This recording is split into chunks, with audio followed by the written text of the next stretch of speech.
Welcome back to Trust TV's Daybreak Extra this beautiful Saturday morning. Well, we're just about to start our first discussion for the day.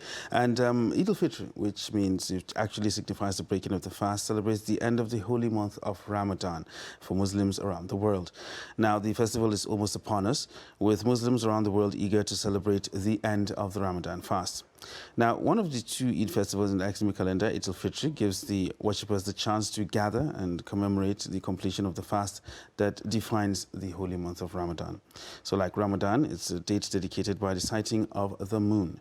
So on Daybreak Extra today, what we're going to do is we're going to bring everything you need to know about the Eid al-Fitr, about the Zakat al-Fitr that comes with it, even touch on the last 10 days of Ramadan, if you have the time to do that. And we're being joined in the studio by an Islamic cleric, that's Imam Fuad Adeyemi, and together we will be discussing all things Eid al-Fitr and Ramadan as well. You're welcome to the studio, sir. Thank you so much. You're welcome to. All right. Assalamu alaikum. Wa alaikum assalam. So let's start with the significance of the last 10 days of Ramadan. We all know that the month is sacred in itself, it's holy, but there's a lot of emphasis being placed on the last 10 days of Ramadan. So can you shed more light on that? Well, alhamdulillah, we thank Allah, we are grateful to Him. You know, Ramadan is a special time that Allah has given to us as a special gift for 29 or 30 days. The last 10 days is actually the most important aspect of Ramadan, because in that it was the time to commemorate the revelation of the glorious Quran, and Allah has made us to understand that the spirit at that time is still as fresh as it is now. So that time is, during that last 10 days, is the time in which it was revealed. And the Prophet ﷺ also guided us that we seek for that day, that is Laylatul Qadr, in the last 10 days, the last 10 odd days of this 10. That is 21, 23, 25, 27, and 29. That is to seek for. But nobody could tell you precisely Which day? Which day or which time of the night. So the Muslims are now encouraged to do itikaf in the mosque. The Quran confirmed the performance of itikaf when Allah was talking to the people of Mecca that they should clean Kaaba for those who are prostrating and for those who are doing itikaf. So that is to let you know how important this. And what do we do? Itikaf gives you so many opportunities to be close to your Lord. It gives you opportunity to re-examine yourself. It gives you the opportunity to replan yourself in the next 1 year. It gives you the opportunity to re-establish a communion between you and your God, because you abandon everything. That is the only time a man can abandon his wife without having any marital relationship with his wife. And you cannot just do it because you are the husband. You must take your wife's permission, because she has the right over you.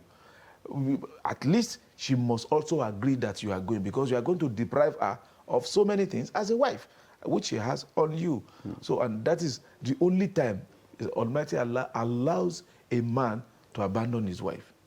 So you can see how important that time is, because when you are able to get it, you are able to get Laylatul Qadr. I always use something to explain. Many of us, we don't understand Laylatul Qadr. Just say Laylatul Qadr, which is the night of majesty, the night of power. Let me give you an example. Let's say in Abuja now, they say some scouts are coming, and those scouts, they want to take you to a place where every day they will be giving you 10 million naira. You will not work. Anything you want, you get it. Anything you are looking for, you get it. And you will be being fed, you will be being clothed, and you'll be having that every day for 84 years. How will you prepare for such a thing, for you to be selected by those scouts? Quran says, "Tanazzalul malaikatu wa ruhu fiha bi'idhni rabbihim min kulli amrin, salamun hiya hatta matla'il fajr." That the angels and the rules will be coming down to pick those who are doing the right thing. Waru, that their leaders will also lead them, the one that don't usually come down. That is Malaika Jibril. That he will come down. He says, Salamun hiya hatta matla'il fajr. It's a peace of the daybreak. if you are able to get it, Allah says that,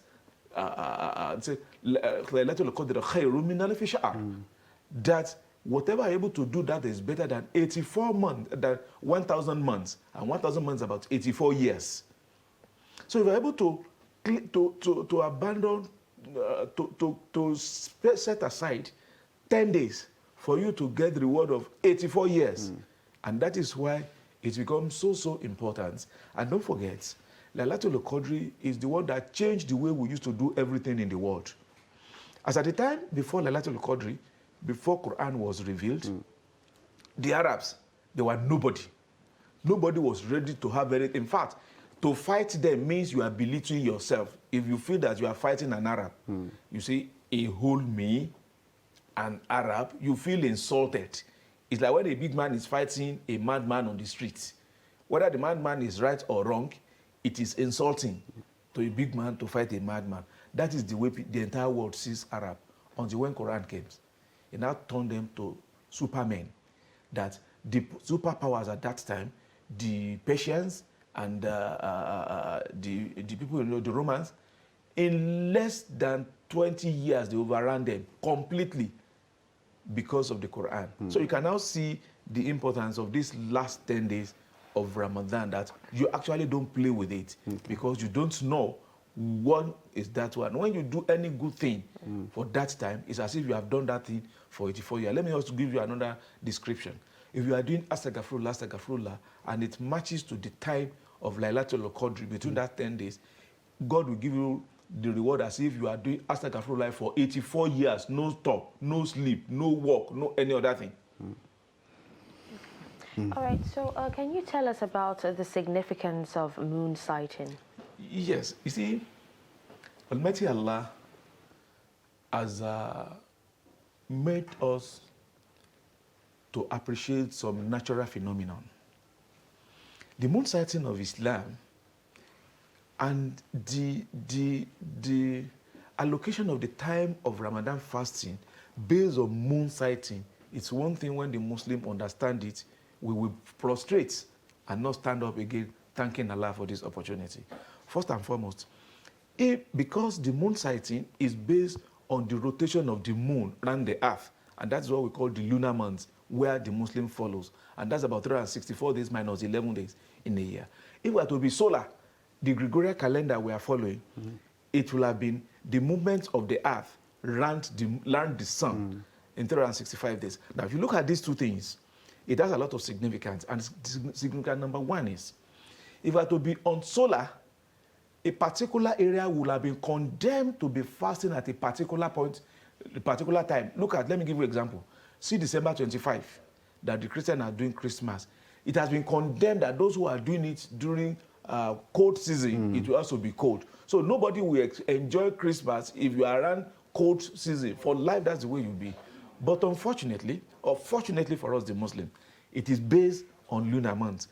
It means every area, every part of the world, we experience when it is hot, we experience when it is cold, we'll experience when it is in between. So that is why that anything that we want to start, starting the fasting of the month of Ramadan, because there is no place you don't see moon.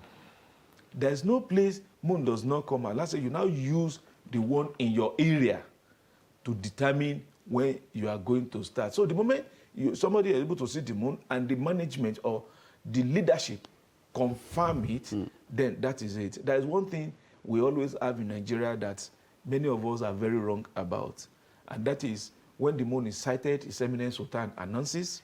Some people will say, no, they have done it before Sultan announces, or they didn't do it the way Sultan has announces. I see how people who don't understand Islam in its right manner. When leaders decide, Allah has given them those opportunities. Allah will not ask me. He will not ask you. He will ask those leaders. So if they make mistake, they are the one God is going to ask and not me.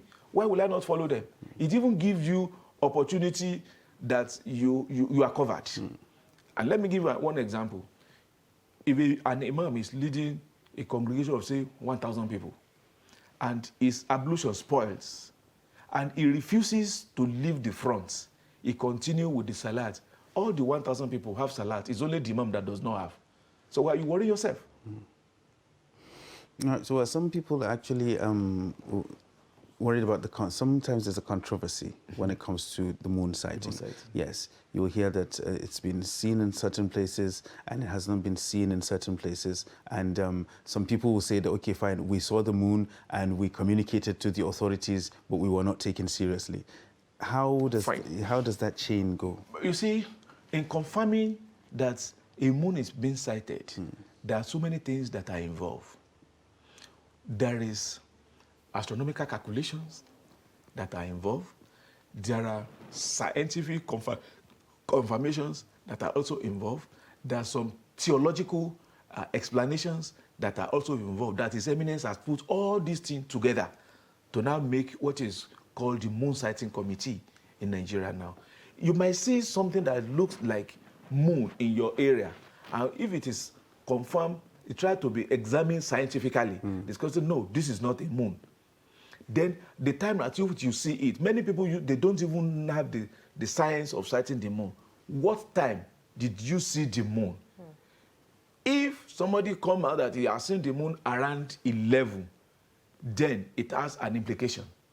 If you see it around 5:30 p.m., it has a different meaning. For now, to get the time of to sight the moon, like so Israel has asked people to go and look, you have to look for it between 7:30, 8:30 to 9:30. By the time it has passes that place, PM or AM? PM. It has passed that stage. If you see it in the morning, many people don't know. When you see like early morning, like 5:30, 6 a.m., that is not the sighting of new moon. It is the old moon that is trying to enter into hibernation. So you don't know. You just pick one idea, see the moon, and everybody will say, see the moon, as if they have been sighted. Many of us don't know the science of sighting the moon. I would believe we have seen it. That you said you have seen it, it has to be confirmed. That's what we call control experiment. It has to be confirmed. When it's not confirmed, you can't expect His Eminence to goof the entire world that is waiting. But if you see the moon and you know you saw the moon, Okay. and it was not confirmed, Okay. what do you do? How do you know you confirm it? Only you saw it. Yes. From 200 million people, and other people say they have not seen it, it's not there. I say what you see, what you have seen might actually not be moon, because you'll be subjected to some other tests beside what you say. It will be, you might think it's a moon, I've said it, and it is not a new moon. There are so many things, there are some extra bodies that you see up there, thinking that it is actually moon, that they are not. So you can't use only your own intelligence alone to say you have sighted the moon and it must be done. Okay, so which is actually more valid? Should the moon be sighted or calculated? All combined. One is a control experiment. If you calculate that moon will be sighted by 7 p.m. today, yes, we agree. By 7 p.m., we should open our eyes. If it is seen, our seeing it now becomes control experiments. It is, the two are combined together. Okay, so is it possible to use any form of technology? Yes, it's extreme. In Surah Al-Hadid, Allah actually mentioned it that He has revealed those things for us so that we'll be able to help the cause of Allah. It is excellently good. Perhaps you might not know the history of wristwatches or wall clocks. Perhaps you do. Many people don't know. The history of wall clocks and anything form of time was actually by Muslims who are looking for the precise time to observe the 5 daily prayers. They now put an observatory.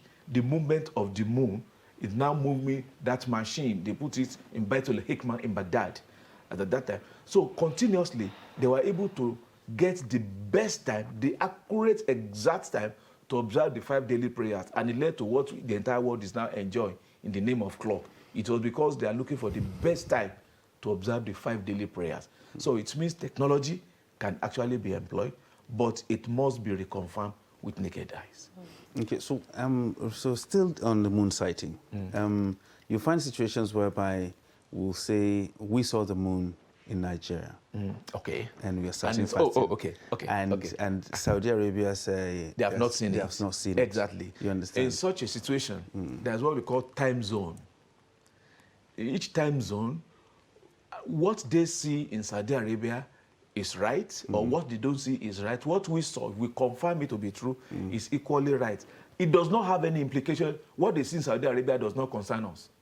Even next door place there in Niger, if they confirm they have seen it and we have not seen it confirmed, we do not need it. Each time zone should base their own sighting of the moon based on the appearance of the crescent in their own zone. So it's not necessarily that because they have seen in Saudi Arabia, we must also see it. No. Okay. And many people, the fiqh of that is we are not duty bound. It has happened during the time of the when the Prophet ﷺ was, I think during the time of the Prophet, I want to remember precisely, that some people have sighted the moon somewhere, and in a particular place they've not seen it. The Prophet said, no, each should do it at the time at which they have seen it. And let me give you another instance. The time of iftar. You know, at the time they do iftar in Niger is different from the time we do iftar here. Because somebody now call you, my friend, we are breaking our fast in Niger. Must you break your own fast in Nigeria? That is exactly what it is. Each time zone has their own allotted time that Allah has given to them that the moon will be sighted. Okay, so it's still on that. Go ahead. Yeah, it's still on that. It might not have an implication at that particular moment, but I subsequently... About the cost of Hajj, let me help you to answer the question. Exactly. Let me help you to get down with it. When it comes to the day of Arafat, exactly. Yes, the only time that we consider it is only time of Hajj. The only, and mind you, the celebration of Eid al-Kabir in other places is not attached to Hajj. It's only attached to those who are around who want to perform Hajj. Okay. That is the majority of scholars. That is their argument. That it's only for those who want to perform Hajj. They are the one that it must be in conformity with what was seen in Saudi Arabia. And that's all. But if we're in other country, we are not performing Hajj, the time we sight the moon is our time. Okay. Now, so what conditions are actually valid for moon sighting, and what criteria does one have to fulfill to be able to sight the moon? Each country has a lot of things in place. For example, Islamic Society of North America, they have a different approach to this. Fiqh Council of Europe, they have a different approach to it. And let me now come back home. The Moon Sighting Committee of Supreme Council of Islamic Affairs that was set up by His Eminence the Sultan of Sokoto, they have a different approach. And the approach is this. You see, you call your leader in that area to say that I have sighted the moon, so that your leader will now ask other people in that area to go and check whether what you have seen is right or not. When you say leader, you mean like my local imam? Your local imam. Okay. And each time they are saying, they used to put the names of the people you consult in each state for it. So that when you see it, at least people in that locality will also confirm. You can't be the only one that have eyes. So you call the people in your locality. And if it is confirmed, those will now call the council before the council now transmits it to His Eminence to go and announce. Then before even that time, when it gets to the council, they also involve some scientists who use some machine to confirm it. They also involve some people who calculate it. For example, from this year's Ramadan is not likely to be 29, for one thing. Shaban has been 29, and is not always following each other for Shaban and Ramadan to be 29, 29. So it will be very hard now for somebody to now call me as Saturday moon this night. It will be very hard. I'm not saying people cannot do it or you cannot see it, but if you build Quran, say, وَلَن تَجِدَ لِسُنَّةَ تَبْدِيلًا وَلَن تَجِدَ لِسُنَّةَ اللَّهِ تَحْوِيلًا. That the way Almighty Allah used to do His own work is one way. You can know it, that this is the way it does His work. So most of the time, 29 don't follow each other. And the 29 of Rajab also was also 29. So it is very, very, very, very unlikely for this Ramadan to be 29. Okay, so what is the consequence, for sighting the moon wrongly? The consequence is that your fasting is not complete. That is just one consequence. If you see it before the time. Saudi Arabia has done that about 8, 9, 10 years ago. I can't remember. You too remember. Yes. They said they have set the month. They have to pay for the entire country. Exactly. So I now ask, what about those who follow you who are not as rich as you to pay for it? Who pay for it? And that is why everybody should wait for the confirmation in their local area. You can now see. All right. So let's move away from moon sighting a little bit. Okay. So we're in the period of the end of Ramadan, and we're giving out zakat. What is the significance of giving out zakat al-fitr at the end of the Ramadan fast? I will marry it together. Okay. The Eid al-Fitr. I know you want to separate it, but when I begin to explain it, you will know that it is marriageable. Okay. The essence of Eid al-Fitr is for Almighty Allah to test us that what we have learned during the month of Ramadan, don't forget, Ramadan is a training period. Ramadan is a time that we learn new things. Ramadan is a time that we establish relationship with Almighty Allah, relationship with other creatures, relationship with ourselves. Those are the things that we create during Ramadan. We learn compassionate, we learn obedience, we learn discipline. All these things together, Allah wants to test you in less than 2 hours. It's like when you go to law school or you go to medical, you read medicine. When you finish reading your medicine, there's a place they will take you. They call it, is it medical or something, you will go. But the one that I remember very well is law school. When you say 4 or 5 years, you have used it in the university, then they will now take you to law school. The law school is to bring everything which you have learned, and as you are leaving that place, you are already a qualified lawyer. Now, the same thing with Eid al-Fitr. Allah has asked us to be compassionate, to be obedient, to be disciplined, and to be conscious of Almighty Allah. He now says we should end the month of Ramadan with Eid al-Fitr. Eid al-Fitr means happiness, a recurring happiness of breaking of fast. Now, if you put that at the back of your mind, what does now God want to achieve by all this? This Zakat al-Fitr, one of the things that Allah wants to learn from it is that what you have learned through the month of Ramadan of giving, will you continue with it after the month of Ramadan? Allah now wants to test you. You should go and give. If you know Zakat al-Fitr is unlike any other sadaqah, it has so many rules. One, if you want to use your hand, you use 4, the size of your hand like this, 4 of it, you will pay on one person that you have fed during the month of Ramadan. Let's say yourself, your wife, and 2 children. Then you have 4 of these times 4. That is 16 that you will have. That is, you dip your hand into the grave. 1, 2, 3, 4 for yourself alone, 4 for your wife, 4 for the first child, 4 for the second child, and in that numbers, in that order. Now, the time to pay it also is very, very coordinated by Allah. It must be given before the observance of the Eid prayer itself. If you do it after 1 minute after, you have missed the reward of Zakat al-Fitr. You only do Sadaqah. It means you didn't do Zakat al-Fitr for that year. Now, what does that mean? Allah wants to reconfirm in you the compassion that you have learned during the month of Ramadan.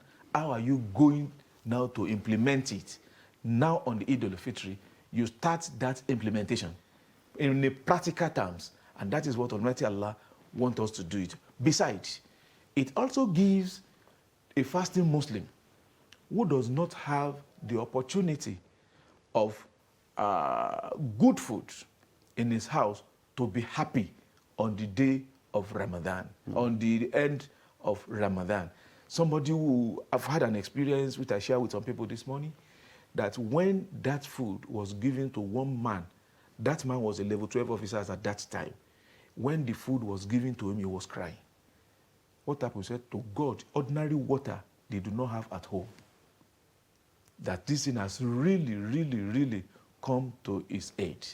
So that is for you to understand what Almighty Allah wants to achieve. He wants you to be happy that you have fasted.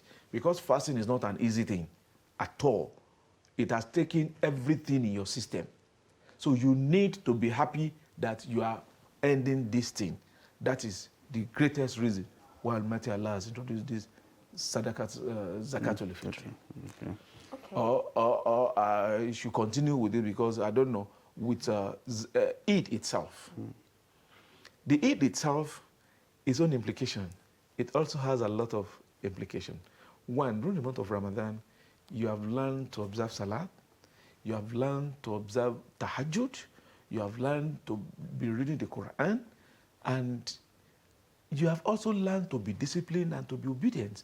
Now, in that prayer alone, Allah wants to state so many things.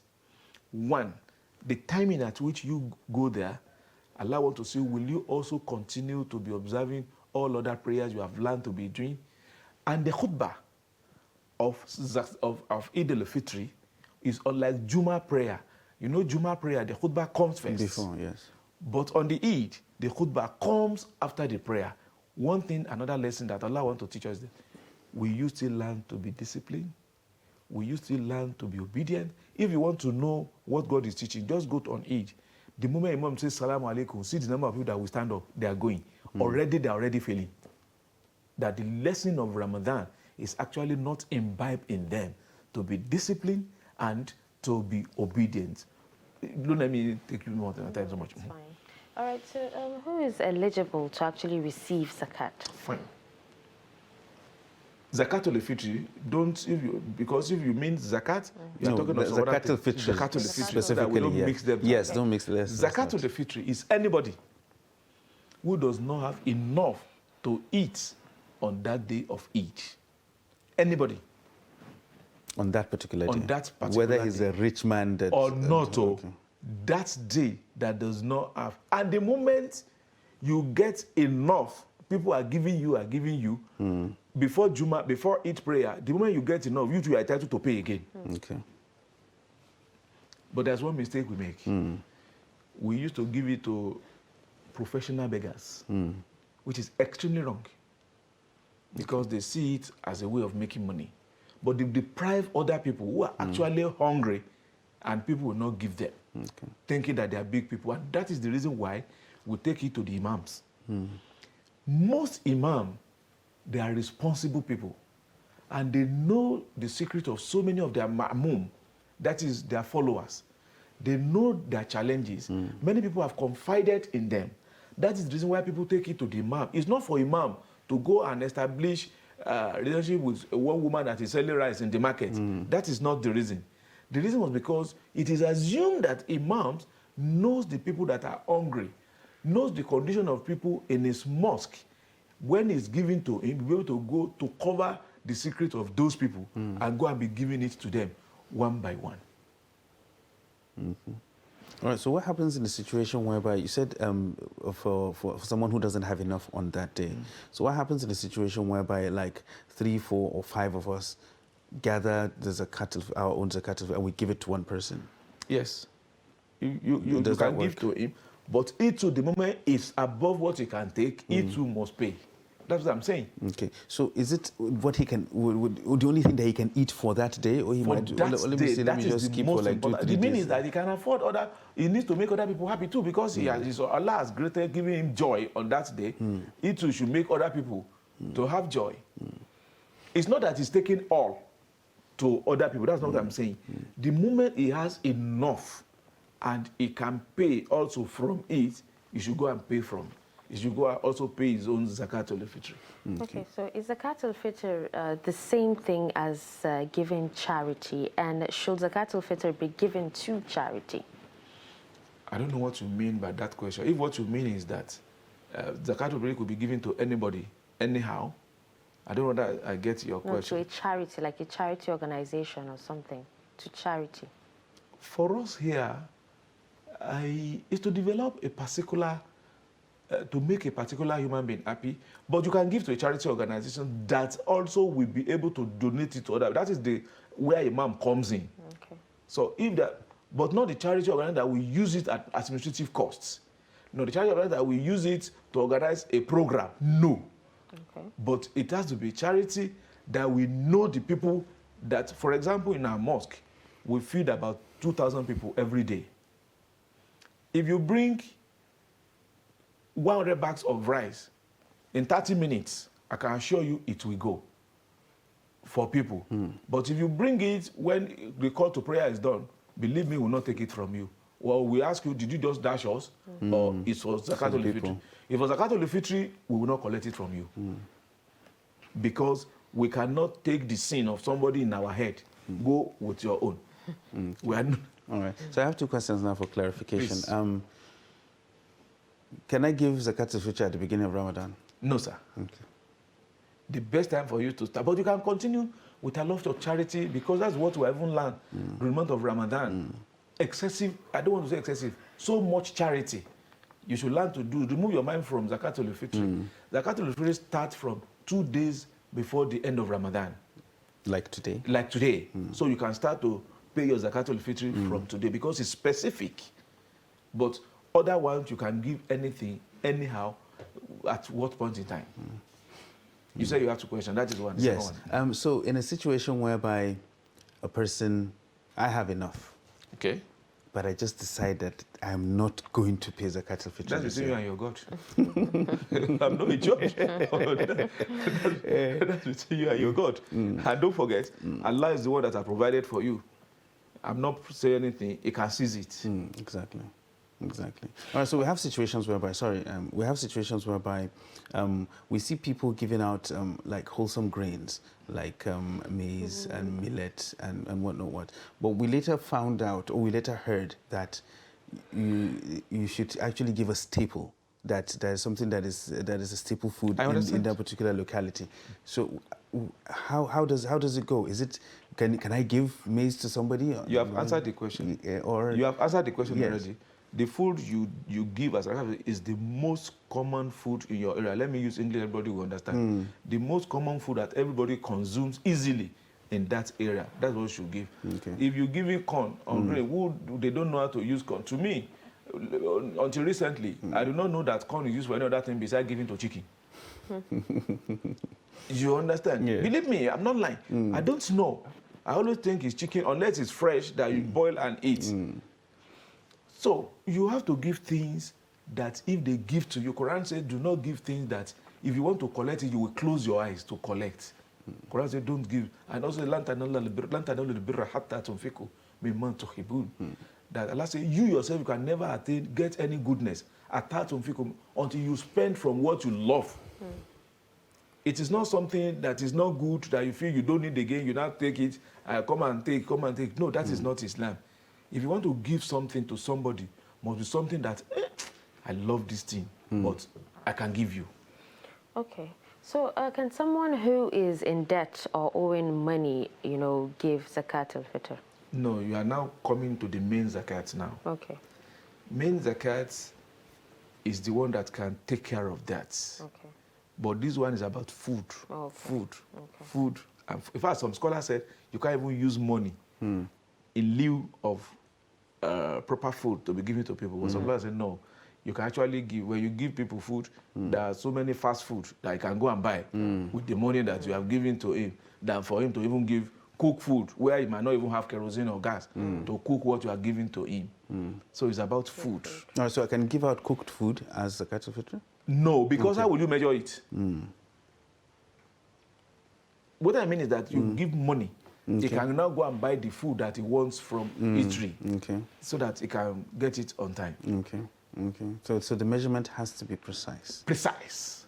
In fact, very, very precise. All right. So you made mention of something earlier. You said a person gives on behalf of himself and his dependents. Exactly. All right. So what if a situation whereby some of those dependents are not Muslim?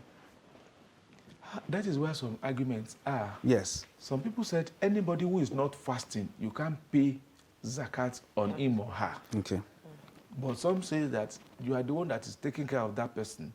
But the complete, most people agree that you don't pay zakat al-fitri on people who are not fasting. But if you see people that are not fasting, what about small children? In fact, if some scholars say even not just small children, your wife is pregnant, yes, you have to pay zakat on the unborn child.